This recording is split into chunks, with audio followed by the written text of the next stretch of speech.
welcome to Death Metal Cycle. I'm Matt, and today we're going to go over some electrical stuff for your chopper. I'm going to be putting on the one behind me. Stay tuned, and we'll learn about voltage regulators and stators. So today I'm going to be working on the 73 chopper I've been chipping away at. Check out the playlist above somewhere. So the last video I put the ratchet transmission in, and I'm happy to say that it was a pretty easy fix. So put it in, got it dialed in, and now I just got to put a new stator in and a voltage regulator. I mainly just needed a voltage regulator, and I was trying to find the one that fits the holes on the bike, the plug-in. I'll show you in a minute. And I was talking to my local guy at the motorcycle shop, and he was saying just get a stator and then buy a voltage regulator that goes with the stator. Genius idea, because I was thinking of getting a stator, putting it in there, and calling it a day. That way I don't have to worry about it. So that's what I'm gonna do today. But I got Drag Specialty stator. I was trying to get the good stuff, but I just couldn't figure it out. But it's not the one that's all covered, like in a previous video on my 81. So I'm pretty stoked. It's like a normal one. All right, this is the voltage regulator. I don't want to lose anything. Nothing too fancy. These are kind of the boring parts of choppers or motorcycles, but you need them. This stuff will go out kind of together, so I try to start fresh. Anyways, let's put these on there. I got a hot tip or two. All right, here we are. This motor's a 73, rigid frame. This is the one I've been pecking away at, and I'm going full force on. I just put the trans in, sealed that thing up. It's doing good. It looks really good. I cleaned it up. I just cleaned the motor up too. Now I just gotta take all this stuff off. There's a cover guard thing. I don't think I gotta take this off. The peg stuff. Pretty easy, honestly, but what I should be able to do is just pull it off. And I had to get the Bible out because I always forget what this is called. I always call it like a flywheel, like a dumbass. It's a freaking rotor. But if you look in the manual, service manual, it says how to test your voltage regulator and whatever you need to do with all this stuff. So tab that in your little book, because you definitely need to learn how to do that kind of stuff. Otherwise, we'll start tackling through this. The Climber's manual kind of sucks though. Don't get the Climber's. If you can, get the original OG manuals. The Climber's is, I don't know what they're thinking. They copy and paste pictures, and they're pretty brutal to see. And they'll have examples 2 pages away from what you're reading, what you're looking at. It just gets kind of confusing, and you end up getting frustrated. You got to read like the whole chapter just to find the 2 things you need.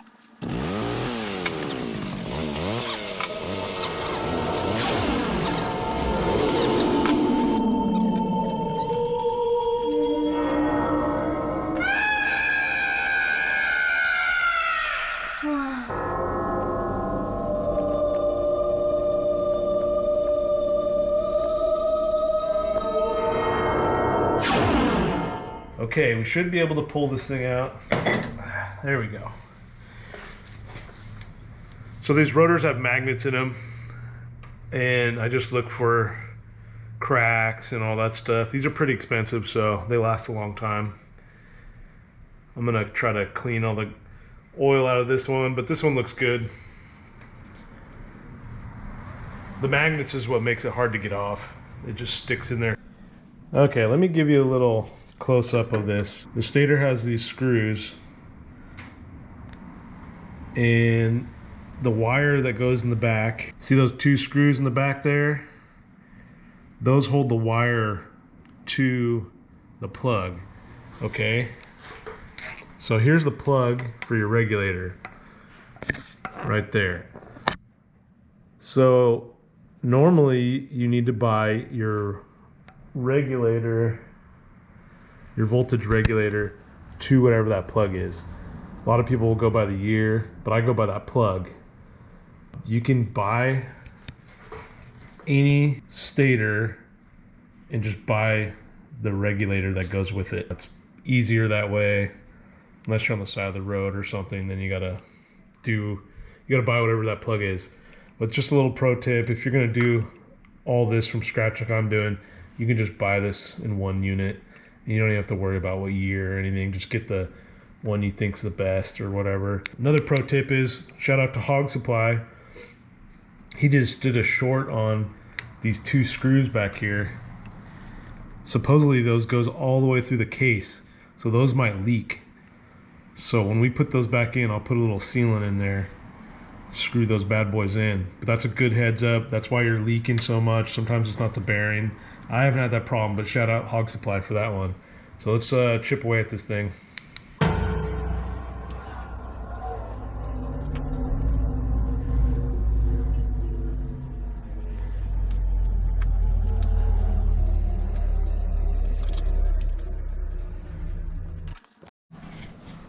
Okay, everything's out of there.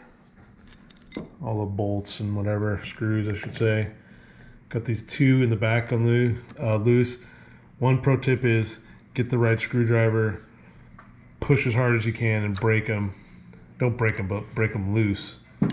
If you strip those, you're gonna be bummed. So, let me see if I can do this one-handed. Trying to get this plug out. Ooh. Looks like somebody used some silicone. Ah, there it is. Save it for a rainy day, maybe. Okay, here's this guy, and here's the package. I'll try to do all this one-handed. Okay, so the goofy thing with this one is, it's got the prongs that go out. So what I was talking about the differences is, see that one has the opposite. So that's what you gotta look for. Okay, so this clamp that holds this cable on, cord or whatever you want to call it, it doesn't ever come with these, so you got to be very gentle with them. Don't mar the screws up. But what you want to do is stick this thing in there without doing too much damage. I'm not putting any silicone in there. Probably should, and I'll probably regret it. But oh well.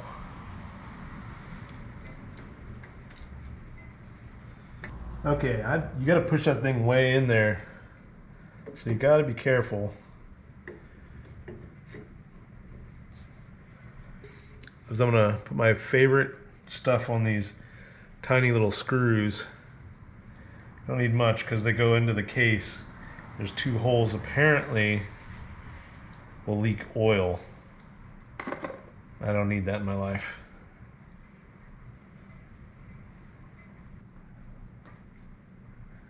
Remember, be very careful with these. They don't have to be crazy tight, and it's all soft. Soft aluminum. Okay, now we can put this on there. Make sure you clean this off.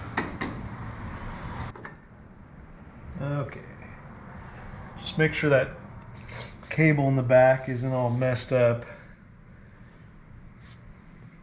And then the other fun part is trying to find these holes.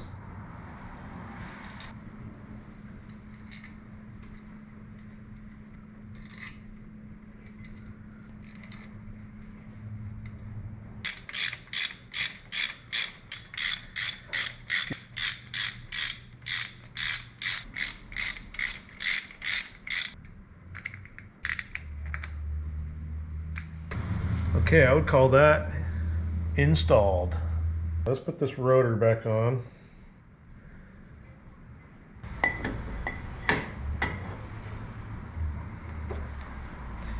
This kickstand can go to hell.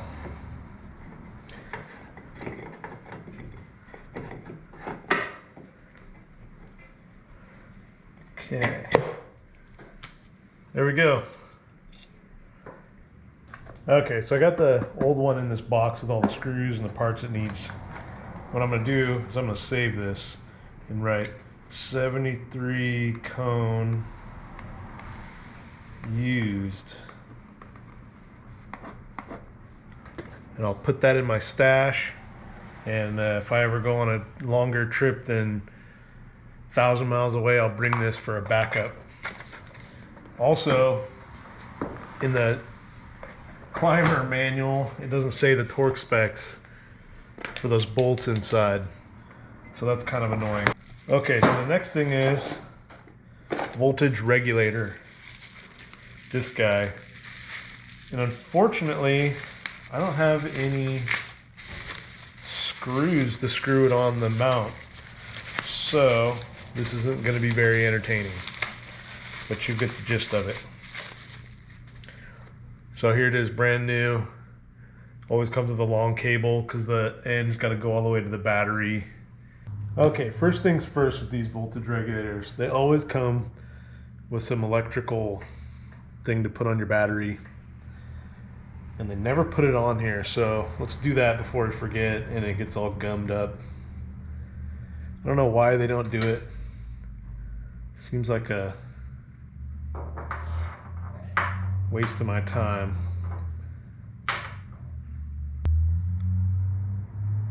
So you put the heat shrink on.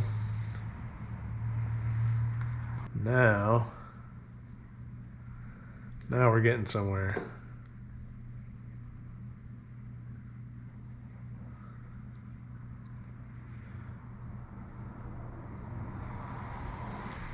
You just want it poking out the top. And then you can crimp it down. Ooh. Give it a jiggle. I almost do a little bit more. You don't want to do too much because then these things fail. You crimp them down too much and then they lose their strength. And then you just get a lighter, heat shrink that bad boy on there, and you got yourself a plug. Okay, so my setup comes with this. I bought this off Gas Box. I was gonna make one, but it's so cheap I had to buy one. And this grounds to your motor, so make sure this plate is grounded to the frame somehow, like shave the paint, whatever. This is on the motor mount bolts, and I'm gonna go under there and shave it down so it's direct contact. But again, I gotta get some bolts. I don't have any. It's gonna go on there like that. You just take the plug, put it around, plug it in, make sure it's in there good. I'm gonna zip tie these on here for funsies, and then I don't want it dangling around. It's almost like we completed what we're supposed to do.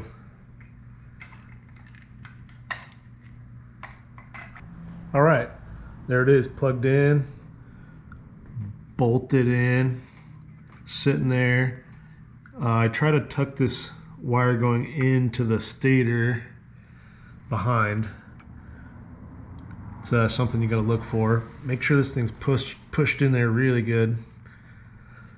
And this wire, I normally just tuck it under that other side of the bike because it'll meet up with the brake cable, and then just run it under the bike along the frame or something, and then just zip tie them or clamp them together or whatever all the way back to the battery. All right, that was only 1 cup of coffee worth of work. I'm gonna put this plate back on later. I need 1 more bolt, so I gotta go to the hardware store and get bolts for the voltage regulator. So I just want to recap some tips and tricks. So the first trick is just pull this thing off. It's magnetic. If it don't come off, put a bolt or 2 in those holes, ones that fit. Don't do what I did and just jam some shit in there, and it should pull right off. Make sure all your contact points, the magnets inside the rotor are good. If they break or fall apart, that thing spins. Make sure those 2 bolts holding the stator, put a little gunk in there, put a little goop. Those go all the way through the case, so that could be a leak potentially, so Make sure those are nice and tight. He-man them in there, you'll break something. This is all old soft case stuff, so be careful. Make sure your voltage regulator is grounded.